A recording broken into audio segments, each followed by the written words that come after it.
जैसे किसको कुत्ता बनना है, किसको बिल्ली बनना है, कौन कुत्ता बनेगा, बिल्ली बनेगा, भैंस बनेगा, जानवर बनेगा, या किसके ऊपर निर्भर करता है।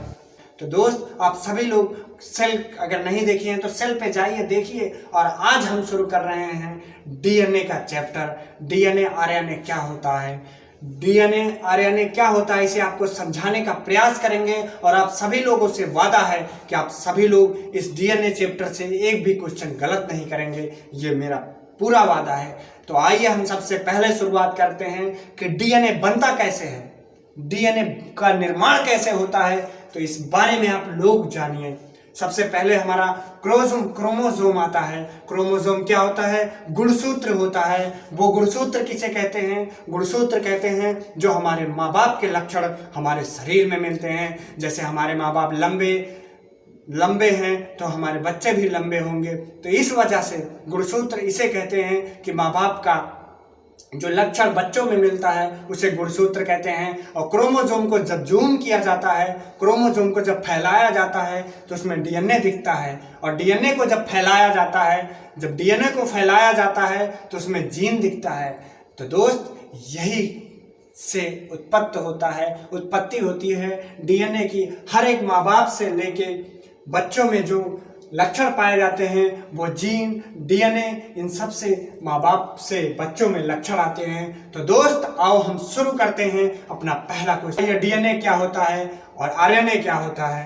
तो आप लोगों इसका फुल फॉर्म जानते रहे होंगे, लेकिन अब आप सब लोग जान गए होंगे डीएनए कैसे बनता है और आरएनए कैसे बनता है। डीएनए को बीच में से आधा आधा काट दो, इसकी संरचना ऐसे ऐसे होती है, तो बीच से आधा काट दो तो आरएनए तैयार हो जाता है। हाँ दोस्त, आरएनए तैयार हो जाता है। आप सभी लोग को जब मौका मिलेगा पढ़ाने का तो आप सभी, अभी तो क्वेश्चन करा रहे हैं, लेकिन जब मौका मिलेगा आपको पढ़ाने का एकदम खतरनाक तरीके से पढ़ाएंगे। तो दोस्त आइए चलते हैं, शुरू करते हैं। डीएनए और आरएनए का फुल फॉर्म आप लोग एक बार बता दीजिए, फटाफट कमेंट कर दीजिए, फिर हम पढ़ते हैं अपना अगला क्वेश्चन।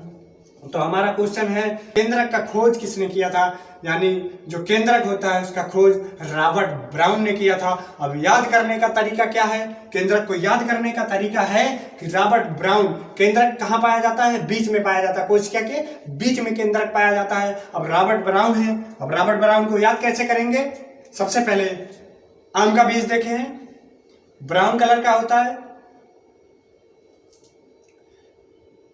आम का बीज हो गया ब्राउन कलर का, मतलब आप किसी का भी बीज उठाएंगे तो अक्सर 90% बीज ब्राउन कलर का। जामुन का बीज अंदर का देखोगे ब्राउन कलर का, कोई भी चीज आप उठाओगे तो सबका ब्राउन कलर ही रहता है। तो इससे याद हो जाएगा आपको केंद्रक जो हमारा कोशिका है, जो हमारी कोशिका है उसके बीज में कौन खोज किया था? रॉबर्ट ब्राउन याद कर लीजिए, तब भी आपका काम हो जाएगा।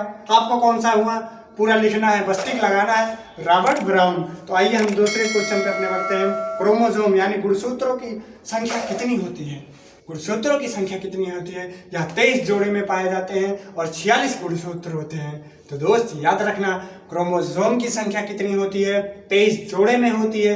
अगर ऑप्शन जोड़े में दे दिया जाए तो 23 जोड़ा और 46 गुणसूत्र होते हैं। तो दोस्त आप लोग याद रखना, इस दिमाग को शार्प करिए, तेज करिए। तो दोस्त आइए हम बढ़ते हैं अपने अगले क्वेश्चन पे। हमारा अगला क्वेश्चन है क्रोमोसोम में ही डीएनए और जीन दोनों पाया जाता है। याद रखना, अगर क्वेश्चन में आ गया क्रोमोसोम में क्या क्या पाया जाता है तो ऑप्शन दे देगा आरएनए, ये वो, तो आपको कुछ नहीं लगाना है। डीएनए और जीन दोनों क्रोमोसोम के अंदर पाया जाता है। तो आपको याद रहेगा ना दोस्त? मेरे साथ बोलिए, क्रोमोसोम के अंदर क्या क्या पाया जाता है? डीएनए और जीन। तो दोस्त आपको ये याद हो गया होगा। आइए हम लोग बढ़ते हैं अपने अगले क्वेश्चन पे। जेनेटिक इंफॉर्मेशन कौन करता है? जेनेटिक इंफॉर्मेशन कौन करता है? जैसे किसको कुत्ता बनना है, किसको बिल्ली बनना है, कौन कुत्ता बनेगा, बिल्ली बनेगा, भैंस बनेगा, जानवर बनेगा, या किसके ऊपर निर्भर करता है? तो दोस्त या किसके ऊपर निर्भर करता है? डीएनए के ऊपर निर्भर करता है। जेनेटिक इंफॉर्मेशन किसके ऊपर डिपेंड करता है? तो हमारा डीएनए के ऊपर इफेक्ट, मतलब डीएनए के ऊपर ही आश्रित होता है। ये कौन मुर्गा मुर्गी, कुत्ता कुत्ती, बिल्ला कौन बनेगा, ये सब डीएनए के ऊपर निर्भर करता है। तो आइए दोस्त हम बढ़ते हैं एक बार बताइए आप लोग फिर से, आरएनए का फुल फॉर्म क्या होता है? आरएनए का फुल फॉर्म कमेंट बॉक्स में लिख दीजिएगा। उसके बाद आरएनए कितने प्रकार के होते हैं? आरएनए कितने प्रकार के होते हैं? आपने अभी तक केवल सुना होगा कि आरएनए क्या होता है, आरएनए का फुल फॉर्म जानते होंगे, लेकिन ये भी जान लो दोस्त आरएनए कितने प्रकार का होता है। तो आरएनए 3 प्रकार का होता है, mRNA, tRNA और rRNA। mRNA, tRNA और rRNA। लेकिन ये हो सकता हो ना आए, लेकिन इतना जरूर आ सकता है कि आरएनए कितने प्रकार के होते हैं। आपके पेपर में ये जरूर पूछा जा सकता है कि आरएनए कितने प्रकार के हो सकते हैं। तो 3, mRNA, tRNA, rRNA, mRNA, tRNA, rRNA, mRNA, tRNA, rRNA। तो दोस्त आपको ये याद हो गया। आइए हम बढ़ते हैं अपने अगले क्वेश्चन पे।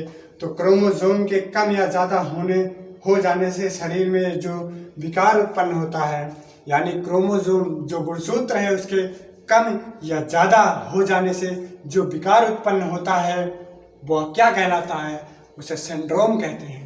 उसे क्या कहते हैं दोस्त? सिंड्रोम नामक बीमारी हो जाती है उस इंसान को।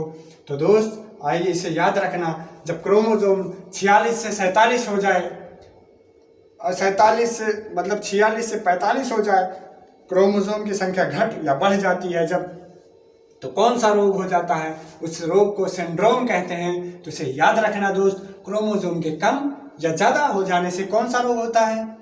सिंड्रोम होता है। बस ऑप्शन में आपको सिंड्रोम दिया रहेगा, टिक लगाइएगा और आगे बढ़ जाइएगा। तो आइए दोस्त हम बताते हैं आपको। अगला क्वेश्चन हमारा क्या है? महिलाओं में बांझपन किस सिंड्रोम के कारण होता है?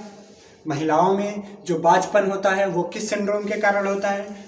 किस सिंड्रोम के कारण होता है? टर्नर सिंड्रोम के कारण होता है। पुरुषों में नपुंसकता किसके कारण होती है? क्लीनीफेल्टर सिंड्रोम। पुरुषों में नपुंसकता किस सिंड्रोम के कारण होती है? क्लीनीफेल्टर सिंड्रोम के कारण होती है। किसकी वजह से होती है? क्लीनीफेल्टर सिंड्रोम के कारण होती है। जिसका ऊपर वाला होठ कटा, आधा ऐसे कटा हो या फिर दबा हो, उसके अंदर कौन सा सिंड्रोम की कमी या अधिक मात्रा हो जाती है? तो दोस्त उसके अंदर पटाऊ सिंड्रोम हो जाता है। कौन सा? जिसके अंदर ये होठ कटा हो या फिर दबा हो, ऐसे ऐसे फूला रहता है, ये फूल जाता है, ऐसे हो जाता है, तो उसके अंदर क्या हो जाता है? वो सिंड्रोम कौन सा सिंड्रोम होता है? तो पटाऊ सिंड्रोम की वजह से ऐसा हो जाता है। तो दोस्त आप लोग ने आरएनए और डीएनए को बिल्कुल अच्छे से समझा होगा। हम दोस्त यहाँ से जो क्वेश्चन बनने वाले थे आप सभी लोगों को हमने बताया। तो आपको एक वीडियो कैसी लगी कमेंट बॉक्स में ज़रूर लिख के बताना। अगर हमारे चैनल पे पहली बार आए हैं तो दोस्त आप सब्सक्राइब कर लेना रेड वाली बटन दबा के, और अगर अच्छी लगी हो तो एक कमेंट लिख देना कि दोस्त हम हिंदुस्तानी हैं, जीवन में हमेशा आगे बढ़ेंगे, हमेशा शेर की तरह जिएंगे। तो दोस्त इसी के साथ हम आपसे लेते हैं अलविदा और फिर मिलेंगे आपको अगले वीडियो में। जय हिंद, वंदे मातरम।